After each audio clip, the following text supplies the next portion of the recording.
Hi, my name is Lisa, and I've been a member of the Genki Spark for 2 years now. When I was growing up, I think the first time that I discovered my identity was a little complex. It was actually in elementary school. So I was taking a standardized test, and there was a little question to ask, what is your race? And they had multiple races listed, and it said, choose one. So I was confused by it, and I actually asked my teacher for help. So I raised my hand and I said that my mom is Chinese and my dad is English, so what bubble should I fill in? And she looked at me and she said, just fill in white. And even as a little kid, that felt really strange to me. It didn't feel like the right answer.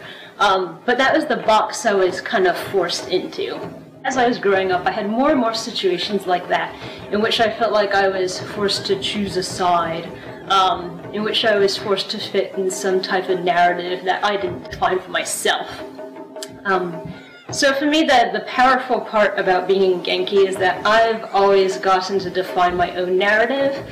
And in Genki, I get a chance to tell my story on stage and really take my narrative back. So I'm allowed to claim whatever identities I want to, whatever I feel is true to me, which is really, really powerful.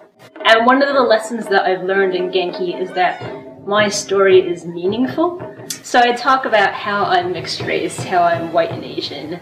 I would talk about how I'm an immigrant, and at some points in my life I felt like I don't quite fit in any of these boxes.